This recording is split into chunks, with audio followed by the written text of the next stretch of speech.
Amy मोरिन ने एक दशक से ज्यादा समय तक मनोचिकित्सक के तौर पर काम किया। क्लाइंट को उनकी प्रतिभा, कौशल और सहायता प्रणाली की पहचान करने में मदद की। फिर वो अपने क्लाइंट की ताकतों को बढ़ाकर उनके संघर्षों को संबोधित करती थी।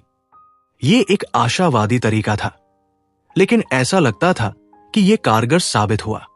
हालांकि जब उसने खुद त्रासदी का अनुभव किया तो सब कुछ बदल गया।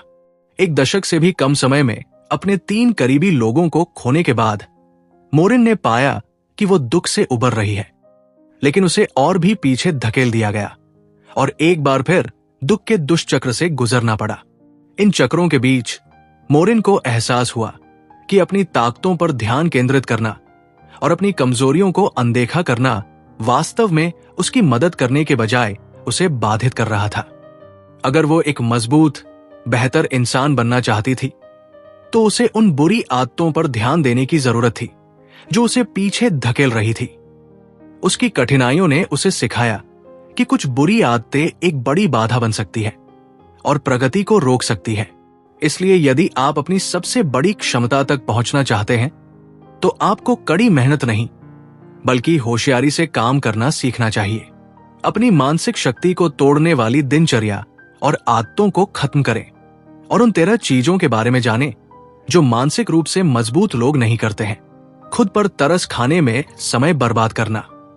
यह अपरिहार्य है कि जीवन हमें अप्रत्याशित उतार चढ़ाव से गुजरता है। कई बार ये अप्रत्याशित उतार चढ़ाव इतने विनाशकारी हो जाते हैं कि ऐसा लगता है कि आप कभी भी इससे उबर नहीं पाएंगे। बीमारी और मृत्यु जैसी त्रासदियों से उबरना अविश्वसनीय रूप से कठिन होता है। हालांकि मानसिक रूप से मजबूत लोग उन पलों को अपने ऊपर हावी नहीं होने देते। जब जीवन आपको नीचे गिराता है तो आपको वापस उठना सीखना होगा। उदाहरण के लिए लेखिका एमी मोरिन ने 2003 में अप्रत्याशित रूप से अपनी मां को खो दिया। फिर उनकी मृत्यु की 3री वर्षगांठ से 2 दिन पहले मोरिन के 26 वर्षीय पति को घातक दिल का दौरा पड़ा और सिर्फ 7 साल बाद उन्होंने अपने ससुर को खो दिया। एक दशक के भीतर 3 मौतों के साथ मोरिन आसानी से खुद को एक दया पार्टी दे सकती थी। वो खुद को अपनी परिस्थितियों का शिकार होने दे सकती थी, लेकिन मोरिन को एहसास हुआ कि अपनी समस्याओं में डूबे रहना या अपने दुर्भाग्य को बढ़ा चढ़ाकर बताना उसके मानसिक स्वास्थ्य के लिए हानिकारक होगा। ऐसा इसलिए है क्योंकि आत्मदया आपको समस्या पर केंद्रित रखती है और आपको समाधान विकसित करने से रोकती है। इसके बजाय मानसिक रूप से मजबूत लोग आत्मदया के बजाय कृतज्ञता पर ध्यान केंद्रित करते हैं। मार्ला रन्यान का प्रेरक उदाहरण दिखाता है कि जब जीवन आपको बुरा सौदा देता है तो कृतज्ञता और मानसिक शक्ति कितनी महत्वपूर्ण होती है। 9 साल की छोटी उम्र में रन्यान को स्टारगार्ड की बीमारी का पता चला, जो एक अपक्षयी बीमारी है जो आंखों को प्रभावित करती है। अंततः कानूनी रूप से अंधे होने के बाद रन्यान ने दौड़ने के अपने जुनून की ओर रुख किया और 1992 और 1996 के पैरालंपिक में विश्व रिकॉर्ड बनाए। रन्यान ने अपनी बीमारी को विकलांगता के रूप में देखने से इनकार कर दिया। इसके बजाय उसने इसे एक उपहार के रूप में देखा जिसने उसे विश्व स्तरीय एथलीट बनने की अनुमति दी। बहुत से लोग इस बात पर ध्यान देते हैं कि जीवन ने उनसे क्या छीन लिया, बजाय इसके कि वे जीवन ने उन्हें जो दिया है उसके लिए आभारी हों। लेकिन क्या आप जानते हैं कि कृतज्ञता आपके शारीरिक स्वास्थ्य को बेहतर बना सकती है? Journal of personality and social psychology ने 2003 में एक अध्ययन प्रकाशित किया जिसमें पाया गया कि जो लोग कृतज्ञता व्यक्त करते हैं उनका प्रतिरक्षा तंत्र स्वस्थ होता है और उन्हें दर्द और पीड़ा कम होती है। इसके अलावा ये लोग अधिक व्यायाम भी करते हैं, बेहतर नींद लेते हैं और कुल मिलाकर उन लोगों की तुलना में अधिक स्वस्थ जीवन जीते हैं जो कृतज्ञ हैं। अपनी शक्ति देना। आप कितनी बार ऐसा कहते हैं, मेरा बॉस मुझे अपर्याप्त महसूस कराता है या मेरी सास मुझे पागल बना देती है। जब आप अपने बॉस या अपनी सास को आपको एक खास तरह से महसूस कराने की अनुमति देते हैं तो आप दूसरों को अपने सोचने, महसूस करने या यहां तक कि व्यवहार करने के तरीके पर अधिकार दे रहे हैं। किसी को भी आपकी भावनाओं पर अधिकार नहीं होना चाहिए। इसके बजाय आपको अपनी दैनिक शब्दावली को बदलना चाहिए ताकि आप पहचान सकें कि आप जो चुनाव करते हैं वो आपका है। उसने मुझे पागल कर दिया या मुझे आज देर तक काम करना है जैसे वाक्यांशों से बचें। याद रखें, केवल आप ही अपनी भावनाओं और विकल्पों को नियंत्रित करते हैं। इसलिए इसके बजाय कहें, मैं देर तक रहना चुन रहा हूं। आप देखिए, मानसिक रूप से मजबूत लोग दूसरों को यह नियंत्रित करने की अनुमति नहीं देते कि वे कैसे सोचते हैं या कार्य करते हैं। मानसिक शक्ति का एक प्रेरक उदाहरण प्रसिद्ध ओपरा विनफ्रे है। गरीबी में पले बढ़ी और बार बार यौन शोषण की शिकार, विनफ्रे 14 साल की छोटी उम्र में गर्भवती हो गई, लेकिन बच्चे की जन्म के कुछ समय बाद ही मृत्यु हो गई। बड़े होकर अपनी परिस्थितियों को बदलने की चाहत में उन्होंने कड़ी मेहनत की और पढ़ाई की, जिसके कारण उन्हें टीवी न्यूज एंकर की नौकरी मिल गई। हालांकि विनफ्रे को तब भी असफलता का सामना करना पड़ा जब उन्हें ऑन एयर होने के लिए अनुपयुक्त समझे जाने के कारण नौकरी से निकाल दिया गया। अगर विनफ्रे ने दूसरों की राय सुनी होती तो वो कभी वो सब हासिल नहीं कर पाती जो आज उनके पास है। आज ओपरा विनफ्रे एक घरेलू नाम बन गई है और उन्होंने आज तक के सबसे सफल टॉक शो में से एक विकसित किया है। लेकिन उन्होंने ये कैसे किया? अपनी भावनाओं पर नियंत्रण पाने के लिए सबसे बड़ा कारक क्षमा है। जब आप क्रोध और आक्रोश को अपने अंदर रखते हैं तो आप दूसरों को अपनी क्षमता को सीमित करने और अपने जीवन को बाधित करने की अनुमति देते हैं। इसलिए दूसरों को उनके अपराधों के लिए क्षमा करना और अपना ध्यान वापस खुद पर केंद्रित करना महत्वपूर्ण है। जिस तरह कृतज्ञता आपके स्वास्थ्य को बेहतर बनाती है, उसी तरह क्षमा करने का अभ्यास करने वाले लोग मनोवैज्ञानिक लाभ भी देखते हैं। उदाहरण के लिए, जब लोग दूसरों को क्षमा करते हैं तो उनका रक्तचाप कम हो जाता है और उनका दिल अधिक शांति से धड़कता है। इसके अतिरिक्त जो लोग बिना शर्त क्षमा का अभ्यास करते हैं वे लंबे समय तक जीने की संभावना रखते हैं। बदलाव से दूर भागना। आप बदलाव को किस तरह देखते हैं? क्या आप दुनिया के बदलने के तरीके को अपनाते हैं या आपको लगता है कि आप बस अपने पुराने तरीकों पर ही अटके हुए हैं? आप जिस तरह से बदलाव को देखते हैं वो आपकी मानसिक शक्ति में महत्वपूर्ण भूमिका निभा सकता है। यदि आप बदलाव से बचने के लिए बहाने बनाते हैं तो आप पाएंगे कि आपका जीवन स्थिर रहेगा और प्रगति कभी नहीं होगी। इसके बजाय मानसिक रूप से बदलाव को अपनाना, चुनौतियों के लिए तैयार रहना और सफलता पाने के लिए बदलाव के लिए प्रतिबद्ध होना महत्वपूर्ण है। मानसिक रूप से मजबूत व्यक्ति का एक अविश्वसनीय उदाहरण जिसने बदलाव को अपनाया वो है जज ग्रेग मैथिस। किशोरावस्था में मैथिस समस्याग्रस्त था और खुद को जेल में और बाहर पाता था। हालांकि जब उसे पता चला कि उसकी मां मर रही है तो उसने उससे वादा किया कि वो अपना जीवन बदल देगा। जेल से रिहा होने के बाद उसे स्थानीय मैकडॉनल्ड्स में नौकरी मिल गई और उसने ईस्टर्न मिशिगन यूनिवर्सिटी में दाखिला लेने की कोशिश की। स्नातक होने के बाद उसने लॉ स्कूल की ओर रुख किया, लेकिन अपने आपराधिक अतीत के कारण उसे वकील के रूप में काम करने से रोक दिया गया। बहुत से लोग इसे स्वीकार कर सकते हैं और बस एक नया रास्ता खोज सकते हैं या हार मान सकते हैं। हालांकि मैथिस ने इस बाधा को अपने रास्ते में नहीं आने दिया। इसके बजाय उन्होंने बदलाव की तलाश की और डेट्रॉइट शहर की सेवा करने के अन्य तरीके खोजे। डेट्रॉइट नेबरहुड सिटी हॉल के लिए एक प्रबंधक के रूप में काम करने के बाद मैथिस और उनकी पत्नी ने एक गैर लाभकारी संगठन की स्थापना की जिसका उद्देश्य युवा लोगों को काम खोजने में मदद करना था। जल्द ही मैथिस को उनके आपराधिक अतीत के बावजूद डेट्रॉइट के लोगों द्वारा न्यायाधीश बनने के लिए चुना गया। मैथिस का मानना था कि कुछ भी संभव है और उन्होंने अपने रास्ते में आने वाले बदलाव को अपनाया। मोरिन का मानना है कि एक बार जब आपको यह एहसास हो जाता है कि आपका अतीत आपको नियंत्रित नहीं करता है तो आप बदलाव के 5 चरणों से गुजरना शुरू कर सकते हैं। ब्रेक, पूर्व चिंतन। इस चरण में लोगों को बदलाव की जरूरत का परिचय मिलता है। वे खुद को एक जैसा रहने के परिणामों को नहीं पहचान सकते हैं और उन्हें दूसरों द्वारा आश्वस्त किया जाना चाहिए। उदाहरण के लिए, एक डॉक्टर किसी पूर्व चिंतनशील व्यक्ति को उसकी मौजूदा आदतों को बनाए रखने के स्वास्थ्य जोखिमों और परिणामों को समझाकर एक व्यायाम दिनचर्या विकसित करने के लिए मना सकता है। ब्रेक, चिंतन। दूसरे चरण में व्यक्ति खुद को बदलने की जरूरत को पहचानना शुरू करता है, लेकिन अभी पूरी तरह से बदलने के लिए प्रतिबद्ध नहीं होता है। उदाहरण के लिए, एक कर्मचारी अपनी बिक्री में वृद्धि नहीं करने पर नौकरी से निकाले जाने के जोखिम को पहचान सकता है, लेकिन वो अभी भी एक नई बिक्री तकनीक आजमाने से परहेज कर सकता है। इसलिए वो उपकरण बेचने, अपनी मार्केटिंग योजना बदलने या राजस्व बढ़ाने के लिए एक नई रणनीति खोजने का निर्णय लेकर समस्या का समाधान करने के लिए एक योजना बनाएगा। ब्रेक, कार्रवाई। इस चरण में तैयारी चरण के चरणों को कार्रवाई में डाल दिया जाता है। उदाहरण के लिए, वजन कम करने के लिए प्रतिबद्ध व्यक्ति इस चरण के दौरान व्यायाम करना और अपने खाने की आदतों को बदलना शुरू कर देगा। ब्रेक, रखरखाव। इस चरण के दौरान आपको सीखना चाहिए कि इस बदलाव को लंबे समय तक कैसे बनाए रखा जाए।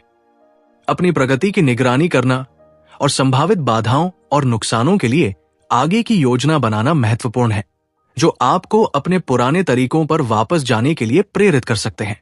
उदाहरण के लिए, एक व्यक्ति जो एक स्वस्थ जीवन शैली को बनाए रखना चाहता है, उसे बाहर खाने से पहले और छुट्टियों के मौसम से पहले खुद को उच्च कैलोरी वाले खाद्य पदार्थों में लिप्त होने से रोकने के लिए योजना बनानी चाहिए। उन चीजों पर ध्यान केंद्रित करें जिन्हें वे नियंत्रित नहीं कर सकते। हम में से कुछ लोग सुपर हीरो कॉम्प्लेक्स से पीड़ित हो सकते हैं, जिसमें हमें सब कुछ ठीक करने की जरूरत महसूस होती है। अगर हम कुछ सही तरीके से करना चाहते हैं तो हम इसे खुद करते हैं। इस तरह की सोच के अस्वस्थ होने के कई कारण हैं।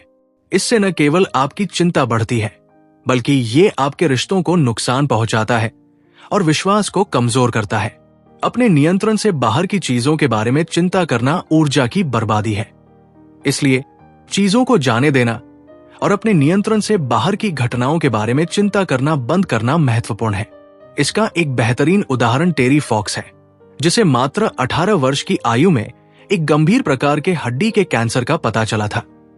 बीमारी के परिणाम स्वरूप फॉक्स का एक पैर काटना पड़ा और उसे बताया गया कि बीमारी से उबरने की उसकी केवल 15% संभावना है। हालांकि अपनी सर्जरी से एक रात पहले फॉक्स एक ऐसे व्यक्ति से प्रेरित हुआ जिसके पास कृत्रिम पैर था और जिसने न्यूयॉर्क मैराथन दौड़ी थी। ऑपरेशन के बाद फॉक्स ने दौड़ना शुरू किया और जल्द ही अपनी पहली मैराथन पूरी की।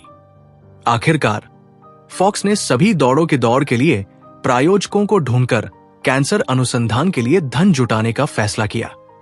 फॉक्स ने पूरे कनाडा में दौड़ लगाने की योजना बनाई, हर दिन एक मैराथन के बराबर दौड़ना। दुर्भाग्य से अपनी यात्रा के आधे रास्ते में फॉक्स को स्वास्थ्य कारणों से छोड़ने के लिए मजबूर होना पड़ा। उनका कैंसर वापस आ गया था और हालांकि उन्होंने कनाडा में अपनी दौड़ पूरी नहीं की, लेकिन प्रायोजन राशि लगातार बढ़ती रही क्योंकि लोग उनकी कहानी से प्रेरित हुए। कुछ ही महीनों बाद फॉक्स कैंसर से अपनी लड़ाई हार गए, लेकिन उन्होंने अपनी मृत्यु से पहले के महीनों में कैंसर अनुसंधान के लिए $23 मिलियन जुटाए। आप देखिए, फॉक्स ने उन घटनाओं पर ध्यान केंद्रित नहीं किया जो उसके नियंत्रण से बाहर थी। इसके बजाय उसने उन चीजों पर ध्यान केंद्रित किया जिन पर उसका नियंत्रण था, जो चैरिटी के लिए लाखों डॉलर जुटाना था। बेशक, जीवन में परिस्थितियों के बारे में अपना दृष्टिकोण बदलने से आपका स्वास्थ्य भी बेहतर होता है। 2012 के एक अध्ययन से पता चला है कि जो लोग कम नियंत्रण रखते हैं वे खुशहाल जीवन जीते हैं और उनके रिश्ते बेहतर होते हैं। सबको खुश करने की चिंता, जबकि जो व्यक्ति सभी को खुश करने पर ध्यान केंद्रित करता है उसके इरादे अच्छे हो सकते हैं, लेकिन सभी को खुश करने से उस व्यक्ति की मानसिक शक्ति पर नकारात्मक प्रभाव पड़ सकता है। जो लोग अत्यधिक लोगों को खुश करने वाले गुणों का प्रदर्शन करते हैं वे दूसरों की भावनाओं को नियंत्रित करने का प्रयास करते हैं, समय और ऊर्जा बर्बाद करते हैं, क्योंकि दूसरों की भावनाओं को नियंत्रित करना असंभव है। यदि आपको लगता है कि आप सभी को खुश करने के बारे में बहुत अधिक चिंता करते हैं, तो आपको अपने मूल्यों के अनुरूप चुनाव करना सीखना चाहिए और उसके अनुसार कार्य करना चाहिए, भले ही इसका मतलब दूसरों को निराश या परेशान करना हो। उदाहरण के लिए, मॉरिन एंजेला नाम की एक महिला को याद करते हैं जो अपने डेट पर जाने वाले पुरुषों को खुश करने के लिए ऐसे व्यक्तित्व वाले व्यक्तियों को अपनाती थी जो उसके वास्तविक व्यक्तित्व से मेल नहीं खाते थे। उदाहरण के लिए, जब कोई पुरुष ये व्यक्त करता था कि उसे हास्य पसंद है, तो एंजेला चुटकुले सुनाने की कोशिश करती थी। अगर उसे सहजता पसंद होती, तो एंजेला अपने जीवन की कहानियों को और अधिक सहज बनाने के लिए सजाती। खुद को अधिक आकर्षक बनाने की कोशिश में वो अपना असली रूप खोने लगी। अंत में उसने दूसरों की भावनाओं को अपनी भावनाओं से ज्यादा प्राथमिकता दी और केवल वही कहा जो उसे लगता था कि दूसरे सुनना चाहते हैं। इस तरह से अपना जीवन जीना आपको मानसिक रूप से कमजोर बनाता है, जबकि जब आप स्वीकार करते हैं कि आप सभी को खुश नहीं कर सकते, तो आप मजबूत बनते हैं और दूसरों को नाराज करने की आशंका होने पर साहस जुटाते हैं। सोच समझकर जोखिम लेने का डर। कई लोगों में एक बड़ा डर जोखिम लेने का डर है, चाहे वो व्यवसाय में जोखिम हो या सपनों का पीछा करना।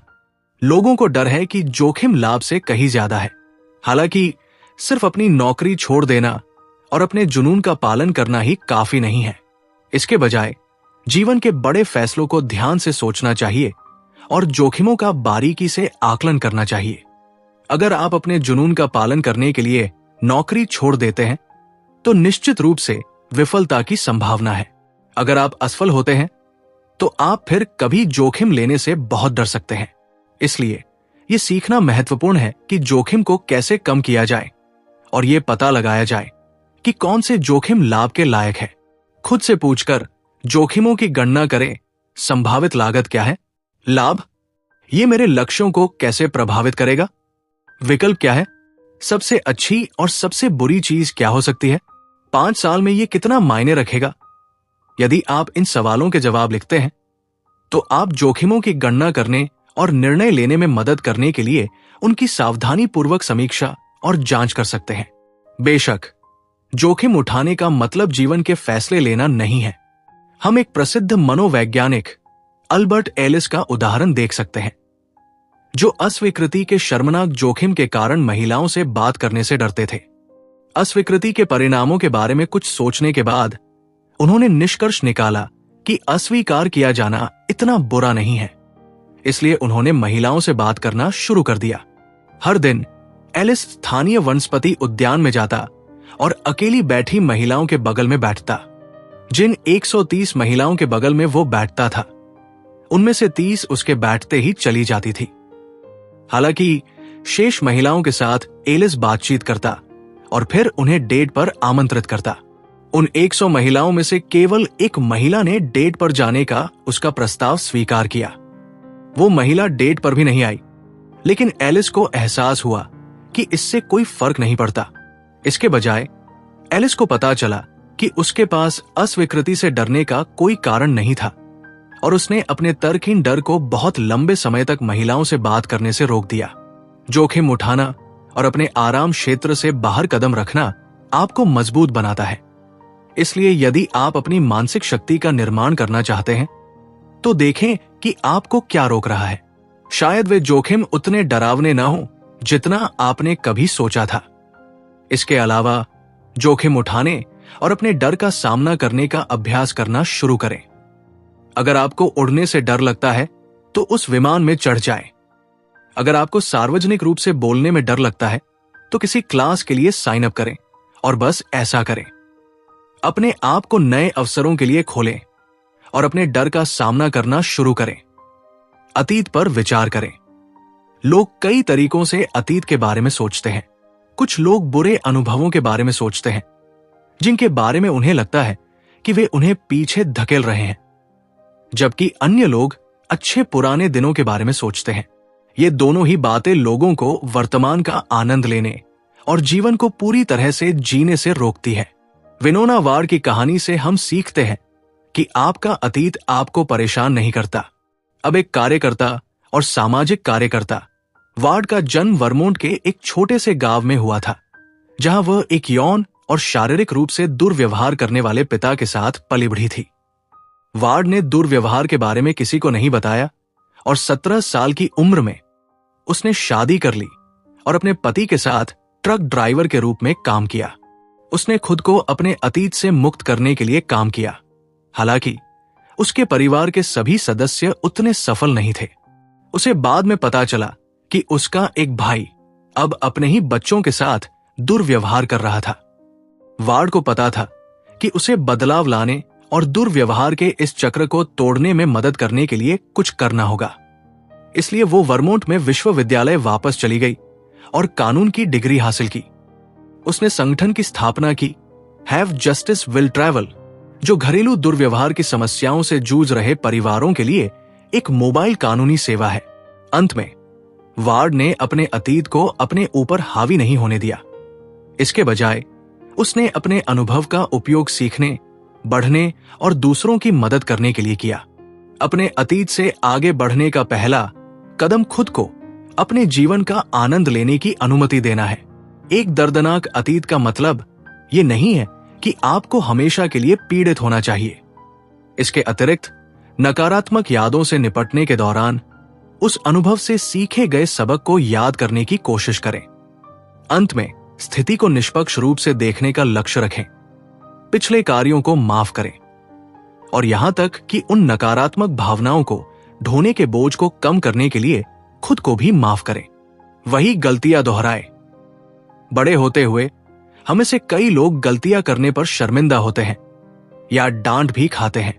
जब हम किसी प्रश्न का गलत उत्तर देते हैं तो हमें शर्मिंदगी महसूस हो सकती है, या जब हम खराब ग्रेड लेकर आते हैं तो हमें दंडित किया जाता है।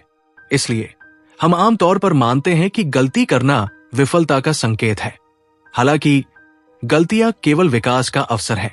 मानसिक रूप से मजबूत लोगों की एक विशेषता यह है कि वे अपनी गलतियों से सीखते हैं और ये सुनिश्चित करने के लिए कदम उठाते हैं कि वे भविष्य में उन्हें न दोहराएं। आप रोलैंड मैसी के प्रेरक उदाहरण को देख सकते हैं, जिन्होंने 19वीं सदी के मध्य में मैसाचुसेट्स के एक छोटे से शहर में ड्राई गुड्स की दुकान खोली थी। हालांकि मैसी ने एक शांत जगह चुनने की गलती की, जिसका मतलब था कि उन्हें ग्राहकों को दरवाजे पर लाने के लिए संघर्ष करना पड़ा।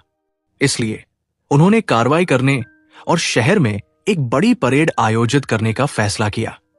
दुर्भाग्य से परेड के दिन इतनी मूसलाधार बारिश हुई कि कोई भी नहीं आया और मैसी को अपना व्यवसाय बंद करने के लिए मजबूर होना पड़ा। मैसी ने कसम खाई कि वो फिर से वही गलती नहीं करेगा। इसलिए अगली बार जब उसने मैसी ड्राई गुड्स स्टोर खोला तो उसने न्यूयॉर्क के डाउनटाउन में एक प्रमुख स्थान चुना। स्टोर बहुत लोकप्रिय हो गया और मैसी के अब दुनिया भर में स्थान है। हर साल विशाल श्रृंखला मैसी के थैंक्सगिविंग डे परेड का आयोजन करती है, जो साल की सबसे लोकप्रिय बहुप्रतीक्षित परेड में से एक है। अंत में रोलैंड मैसी ने अपनी गलतियों से सीखा, जिसने उन्हें दुनिया की सबसे सफल डिपार्टमेंट स्टोर श्रृंखलाओं में से एक बनाने की अनुमति दी। मोरिन सलाह देते हैं कि एक ही गलती दोहराने से बचने के लिए उसका अध्ययन करें। खुद से पूछें, क्या गलत हुआ? मैं क्या बेहतर कर सकता था? और अगली बार मैं क्या अलग कर सकता हूं? इसके अलावा अपनी गलतियों को स्वीकार करना और जिम्मेदारी स्वीकार करना महत्वपूर्ण है। अंत में आप खुद को नियंत्रण में रखेंगे और अपनी मानसिक शक्ति का निर्माण करना शुरू करेंगे। दूसरे लोगों की सफलता से नाराज होना। जब आप किसी सहकर्मी को पदोन्नति प्राप्त करते देखते हैं या परिवार के किसी सदस्य को ऐसा घर खरीदते देखते हैं जिसे आप खरीद नहीं सकते, तो ईर्ष्या की भावनाएं सतह पर आ सकती है। हालांकि ये सामान्य हो सकता है, दूसरों की सफलता से ईर्ष्या महसूस करना अंततः आक्रोश की ओर ले जाता है, जो आपको अपने स्वयं के मार्ग से विचलित कर सकता है, जिससे आपको ऐसा महसूस होता है कि आप असफल हैं। और जबकि ईर्ष्या एक सामान्य विशेषता है, ये स्वस्थ से बहुत दूर है। इसके बजाय दूसरों की सफलता के प्रति अपनी ईर्ष्या पर काबू पाएं और सीखें कि उनकी सफलता का अपने फायदे के लिए कैसे इस्तेमाल करें। आइए मिल्टन हर्शे का उदाहरण लें, जिनके कर्मचारी एचबी रीज ने हर्शे की चॉकलेट फैक्ट्री में काम करते हुए उसी शहर में एक प्रतिद्वंद्वी कैंडी कंपनी बनाना शुरू किया। हालांकि हर्शे नाराज नहीं हुए। इसके बजाय उन्होंने रीज को अपना पूरा समर्थन दिया और रीज को अपने प्रयोगों के लिए हर्शे की मिल्क चॉकलेट का इस्तेमाल करने दिया। उन प्रयोगों के दौरान रीज ने हर्शे की मिल्क चॉकलेट से घिरा एक पीनट बटर कप बनाया। एक दूसरे की कंपनी को प्रतिस्पर्धा के रूप में देखने के बजाय दोनों व्यक्तियों ने अपनी सफलताओं का जश्न मनाया और एक दूसरे की शक्ति का अपने लाभ के लिए उपयोग किया। उन्होंने अपनी ताकत का समर्थन किया और अंत में दोनों ने अविश्वसनीय रूप से सफल व्यवसाय बनाए। अपने पूरे जीवन में दोनों व्यक्ति सहयोग करते रहे और उनकी मृत्यु के बाद दोनों कंपनियों का अंतः विलय हो गया। तो आप हर्शे और रीस की कहानी से क्या सीख सकते हैं? जब लोग सफलता का आनंद लेते हैं और उसका जश्न मनाते हैं, तो वे अन्य सफल लोगों को आकर्षित करते हैं, जो फिर सहयोग और निरंतर सफलता के अवसर पैदा करते हैं। पहली असफलता के बाद हार मान लेना। कई लोगों को सबसे बड़ा डर असफलता का डर होता है। कई लोग किसी भी कीमत पर असफलता से बचना चाहते हैं, इसलिए वे जोखिम लेने से डरते हैं। हालांकि सफलता की लगभग हर कहानी असफलता और दृढ़ता की एक लंबी राह से शुरू होती है। सीधे शब्दों में कहें तो जो लोग सफल होते हैं, वे अपनी असफलताओं को सुधार के लिए कदम के रूप में देखते हैं। कभी हार न मानने का सबसे अच्छा उदाहरण शायद थॉमस एडिसन का है। इतिहास के सबसे महान आविष्कारकों में से एक, एडिसन को लाइट बल्ब का आविष्कार करने के लिए जाना जाता है। हालांकि क्या आप जानते हैं कि एडिसन के कई अन्य आविष्कार भी पूरी तरह से विफल रहे? एक इलेक्ट्रिक पेन और यहां तक कि एक घोस्ट मशीन भी थी। बेशक आपने शायद इनके बारे में कभी नहीं सुना होगा। ऐसा इसलिए क्योंकि वे पूरी तरह से विफल रहे थे। हालांकि एडिसन ने अपने असफल आविष्कारों को विफलताओं के रूप में नहीं देखा। इसके बजाय उन्होंने उन्हें सीखने के अवसरों के रूप में देखा और उनमें से प्रत्येक सफलता के एक कदम करीब था। शोध से पता चलता है कि सफलता के मामले में कड़ी मेहनत प्रतिभा से ज्यादा महत्वपूर्ण है। उदाहरण के लिए, जिन लोगों ने लगातार 10 साल तक अभ्यास किया और कभी हार नहीं मानी, उन्होंने अपने कौशल को निखारा और अंततः उन लोगों से बेहतर बन गए जो स्वाभाविक रूप से प्रतिभाशाली लगते थे। शतरंज के खिलाड़ियों, एथलीटों, संगीतकारों और दृश्य कलाकारों के मामले में यह सच साबित हुआ। 20 साल की कड़ी मेहनत और प्रतिबद्धता के बाद बिना किसी प्रतिभा वाले व्यक्ति सफलता के उच्च स्तर तक पहुंच सकते हैं और विश्व स्तर के मानक हासिल कर सकते हैं। असफलता बस सफल होने का एक हिस्सा है और ये इस बात का संकेत है कि आपको चुनौती दी जा रही है। आप असफलता पर काबू पाने का विकल्प चुन सकते हैं, लेकिन कैसे? अपनी असफलताओं से सीखने और उन्हें दोहराने से बचने के लिए एक योजना बनाकर शुरुआत करें। इसके अलावा आपको असफल होने के लिए तैयार रहना चाहिए। बहुत कुछ। अगर आप असफलता के आदी हो जाते हैं तो ये अब भयावह नहीं रह जाती और आप कड़ी मेहनत करते रहेंगे और अंततः सफलता प्राप्त करेंगे। अकेले समय का डर। कई दिनों तक आप शोर से घिरे रहते हैं। उदाहरण के लिए, अगर आप किसी बड़े शहर में रहते हैं तो काम पर जाने के दौरान आपको सार्वजनिक परिवहन या यहां तक कि आपकी कार में रेडियो की आवाज से भी शोर महसूस होता है। काम पर जाने के बाद आप बातचीत कर सकते हैं, मीटिंग कर सकते हैं आदि। ऐसा बहुत कम समय होता है जब आपका जीवन पूरी तरह से शांत हो। तो जब हम काम से घर आते हैं तो हम कैसे सामना करते हैं? कई लोग टेलीविजन चालू करके उस शोर के स्तर को बनाए रखने की कोशिश करते हैं। वे उस असहज खामोशी को भरने का लक्ष्य रखते हैं। लेकिन जब आप अपने जीवन को शोर से भर देते हैं तो आप एक शक्तिशाली अवसर खो देते हैं। शोध से पता चलता है कि चुपचाप अकेले समय बिताने से नवीनीकरण, कायाकल्प, प्रेरणा और चिंतन होता है। अपने विचारों को तकनीक या ध्वनियों में डूबने से बचें। इसके बजाय हर दिन 10 मिनट कुछ न करने के लिए निर्धारित करके अपनी मानसिक शक्ति का निर्माण करें, लेकिन अपनी भावनाओं के साथ रहें। इन 10 मिनटों के दौरान आप अपने जीवन के लक्ष्यों के बारे में सोच सकते हैं और ये निर्धारित कर सकते हैं कि क्या आप उन्हें प्राप्त करने के लिए सही रास्ते पर हैं। आप नए लक्ष्यों या सपनों के बारे में सोचने के अवसर का उपयोग कर सकते हैं और अपने इच्छित जीवन की कल्पना करने के लिए विजुअलाइजेशन तकनीकों का उपयोग कर सकते हैं। इन सभी विचारों को एक डायरी में लिखकर न भूलें। इसके अलावा छोटी छोटी दैनिक आदतें अपनाने की कोशिश करें, जैसे कि कार में रेडियो या टीवी बंद करना जब आप नहीं देख रहे हों, या शायद अपने फोन के बिना टहलने की कोशिश करें। इन छोटी छोटी दैनिक गतिविधियों से चिंता और अवसाद दोनों कम होते हैं। सचेत होने से जागरूकता बढ़ती है और आप वर्तमान में खुद को स्वीकार करने लगते हैं। आप अपनी माइंडफुलनेस को एक कदम और आगे ले जा सकते हैं और मौन में सहज होने के लिए ध्यान की ओर रुख कर सकते हैं। अध्ययनों से पता चला है कि ध्यान अनुभूति और भावना दोनों को विनियमित करके मस्तिष्क की संरचना को सकारात्मक रूप से बदलता है। इससे भी अधिक, ध्यान उन लोगों पर सकारात्मक प्रभाव डालता है जो सांस लेने में कठिनाई, ट्यूमर, अनिद्रा, पुराने दर्द और हृदय संबंधी समस्याओं से जूझते हैं। ध्यान और माइंडफुलनेस सीखने से आपके जीवन की गुणवत्ता बढ़ती है और आपको एकांत में सहज होने में मदद मिलती है।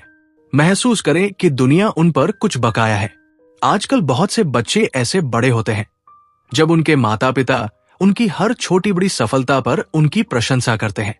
बेशक, माता पिता के लिए अपने बच्चों को ऊंचा स्थान देना स्वाभाविक है। हालांकि जब माता पिता अपने बच्चों को जिम्मेदारी स्वीकार करना नहीं सिखा पाते, तो वे बच्चे बड़े होकर हकदार बन जाते हैं और मानते हैं कि दुनिया उन पर कुछ बकाया है। आप एथन काउच का उदाहरण देख सकते हैं, जिसने 2013 में नशे में गाड़ी चलाते हुए 4 लोगों की हत्या कर दी थी। उस समय काउच टेक्सास में रहने वाला एक किशोर था, जिसके माता पिता अमीर थे, जो उसे जिम्मेदारी सिखाने के बजाय उसे लाड़ प्यार करते थे। इसलिए उसके वकीलों ने वास्तव में अदालत में तर्क दिया कि काउच इन्फ्लुएंजा से पीड़ित था, एक ऐसी स्थिति जिसमें वो बहुत विशेषाधिकार प्राप्त था और इसलिए अपने कार्यों की जिम्मेदारी नहीं ले सकता था। चौंकाने वाली बात यह है कि वकील का बचाव काम कर गया और काउच को केवल परिवीक्षा और पुनर्वास की सजा मिली, न कि जेल की सजा।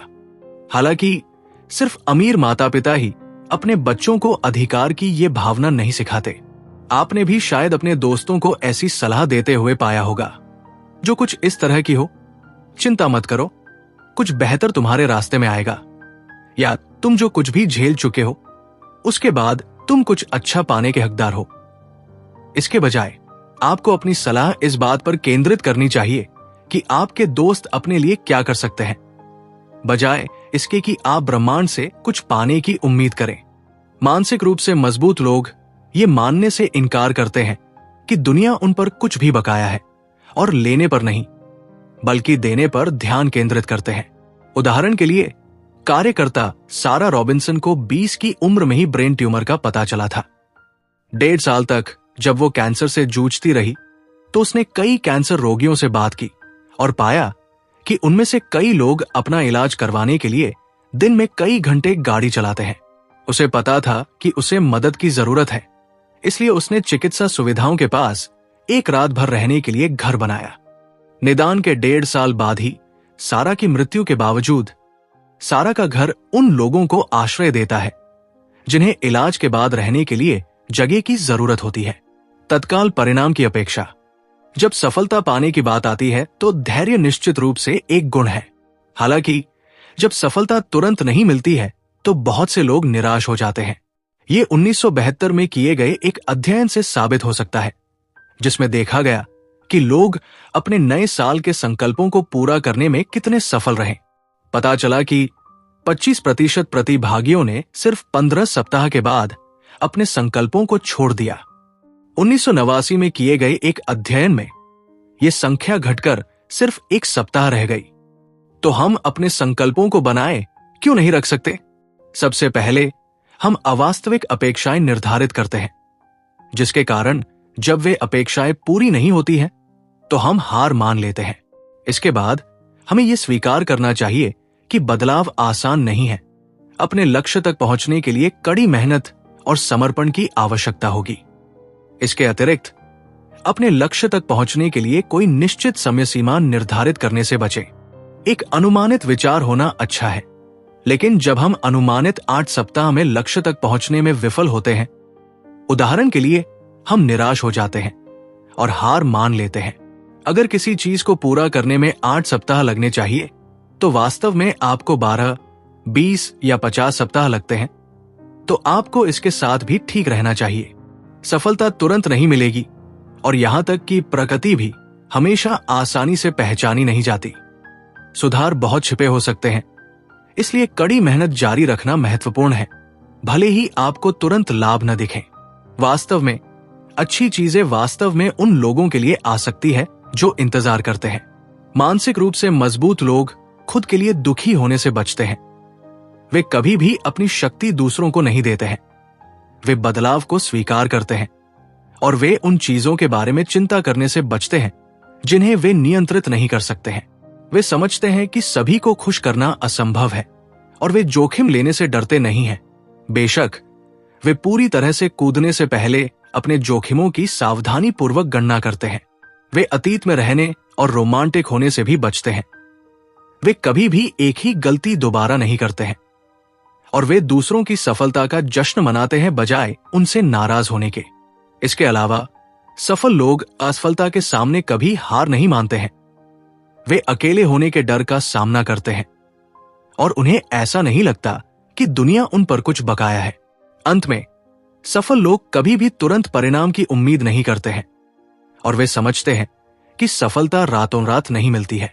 इसलिए यदि आप मानसिक रूप से मजबूत बनने के बारे में गंभीर हैं, तो आपको अपने व्यवहार की निगरानी करके, अपनी भावनाओं पर ध्यान देकर और अपने विचारों की जांच करके शुरुआत करनी चाहिए। अंदर की ओर देखकर आप ये पता लगा सकते हैं कि आपकी कमजोरियां कहाँ हैं और खुद को और अपने दिमाग को मजबूत बनाने पर काम करें। यदि आपको ये वीडियो उपयोगी लगा है तो कृपया हमारे चैनल को सब्सक्राइब करें और हमारे नए वीडियोस की अपडेट्स प्राप्त करें।